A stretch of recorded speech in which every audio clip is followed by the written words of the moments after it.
वैद्युत अपघटनी सेल और galvanic cell में अंतर पढ़ेंगे। गैल्वेनिक सेल को वोल्टेज सेल भी कहते हैं। तो पहले वैद्युत अपघटनी सेल, इसमें इसका चित्र देख लेते हैं। ये बनाया हुआ है हमने, जितना अच्छा बन सका उनसे उतना हमने अच्छा बनाया है।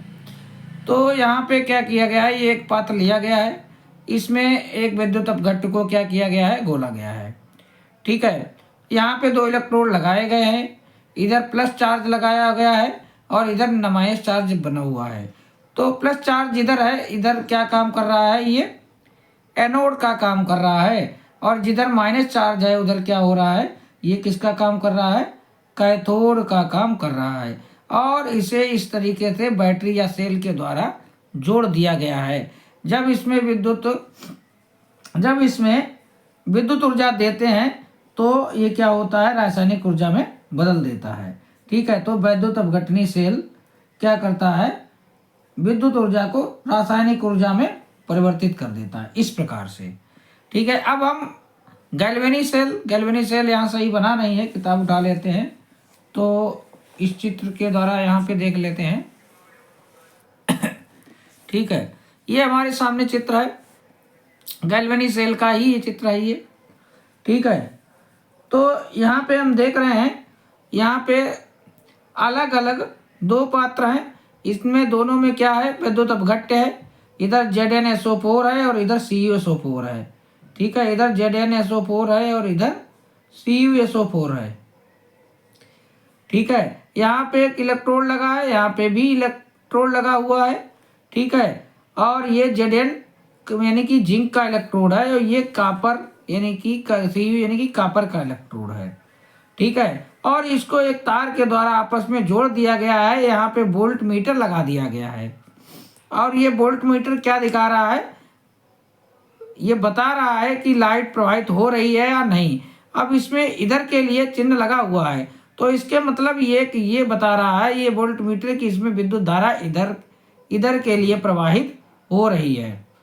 विद्युत धारा का प्रवाह ये बताता है, कहने का मतलब जिधर, अब विद्युत धारा का प्रवाह किधर हो रहा है, इधर हो रहा है, इसमें ये बताया गया हुआ है।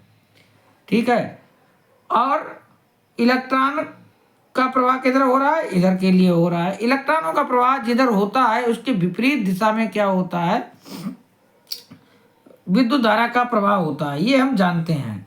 ठीक है, तो ये गैल्वेनिक सेल का है, यहाँ चित्र है, यहाँ पे एक लवण सेतु लगा है, इसमें KCl वगैरह भरा होता है। ठीक है, ये हमने पढ़ा भी है। और इसमें हमें एक बात ध्यान रखनी है, वो क्या ध्यान रखनी है कि यहाँ पे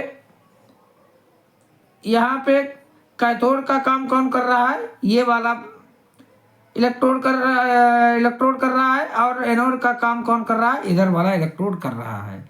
ठीक है, तभी हमें अंतर समझ में आ पाएंगे। तो यहाँ पे हमने देखा है, पहला पॉइंट लिखा है, इसको देखते हैं। विद्युत ऊर्जा को रासायनिक ऊर्जा में बदलती है, यह विद्युत ऊर्जा को रासायनिक ऊर्जा में बदलती है। ठीक है, तो हमने यहाँ पे बताया भी, अभी देखा भी था, जो दोनों इलेक्ट्रोड है यहाँ पे। ठीक है, इसमें विद्युत ऊर्जा देते हैं, तो ये विद्युत ऊर्जा को रासायनिक ऊर्जा में बदलता है। ठीक है, और यह क्या करता है, रासायनिक ऊर्जा को विद्युत ऊर्जा में बदलता है। ठीक है, यह रासायनिक ऊर्जा को विद्युत ऊर्जा में बदलता है। इसमें अस्वतः रेडॉक्स अभिक्रिया होती है। अस्वतः का मतलब क्या होता है, इसमें स्वयं से अभिक्रिया नहीं होती है, हम देखते हैं इसमें ऊर्जा देनी पड़ती है तभी यह अभिक्रिया संभव हो पाती है। रेडॉक्स का मतलब रेड प्लस ऑक्स, यानी कि रिडक्शन प्लस ऑक्सीडेशन, यानी कि अपचयन और ऑक्सीकरण, जहां पर दोनों अभिक्रियाएं होती हैं वो रेडॉक्स अभिक्रिया कहलाती है। और इसमें स्वतः रेडॉक्स अभिक्रिया होती है, इसमें एक बार ये अभिक्रिया शुरू हो जाती है तो अपने आप ही ये प्रक्रिया चलती रहती है। ठीक है, कोई ऊर्जा आपको देने की एक्स्ट्रा जरूरत नहीं पड़ती है। यहाँ पे एनोड जो होता है वो पॉजिटिव भाग है, और कैथोड जो है कि वो कैसा होता है, निगेटिव भाग है, ये दिखाया गया है। लेकिन यहाँ पे जो एनोड होता है, एनोड कौन सा है, इधर वाला एनोड रहता है, कॉपर वाला, ये एनोड का रहता है, और ये कैसा रहता है, निगेटिव रहता है, और ये एनोड है। और ये कैसा होता है, और इधर वाला क्या काम का ये कैसा रहता है, कैथोड, और कैथोड पे कैसा चार्ज रहता है, पॉजिटिव चार्ज रहता है। तो एनोड पे निगेटिव और कैथोड पे कैसा चार्ज होता है, पॉजिटिव चार्ज होता है। ठीक है, ये बात हमें ध्यान रखनी पड़ेगी। दोनों इलेक्ट्रोड एक ही विलयन में डूबे रहते हैं। ठीक है, यहाँ पे हमने चित्र में देखा है दोनों इलेक्ट्रोड एक ही विलयन में डूबे हुए हैं, जो भी विद्युत उपघट्ट आपने लिया है। लेकिन यहाँ पे देख रहे हैं अलग अलग, यहाँ पे हम ले रहे हैं क्या, विद्युत अपघट्ट, इसका अलग है, इसका अलग है। ठीक है, तो दोनों इलेक्ट्रोड अलग अलग विलयनों में डूबे रहते हैं, ये भी सही पता है। लवण सेतु इसमें नहीं होता है, यहाँ लवण सेतु कहाँ है, लवण सेतु है ही नहीं, यहीं पे लवण सेतु लगा हुआ है, तो लवण सेतु इसमें होता है गैल्वेनिक सेल में। विद्युत ऊर्जा देनी पड़ती है, ये बात लगातार हो रही है कि इसमें विद्युत ऊर्जा देनी पड़ती है, इसमें विद्युत ऊर्जा प्राप्त होती है। ठीक है, इसमें विद्युत ऊर्जा प्राप्त होती है। एक बात हमें यहाँ पे ये समझ लेनी है, एनोड और कैथोड का कंसेप्ट क्या है, हमें ये यहाँ से नहीं पकड़ना पड़ेगा। यहाँ से अगर आप पकड़ेंगे कि पॉजिटिव वाला एनोड होता है तो आप गड़बड़ा जाएंगे, कैथोड वाला यानी कि निगेटिव वाला कैथोड होता है तो भी आप गड़बड़ कर जाएंगे।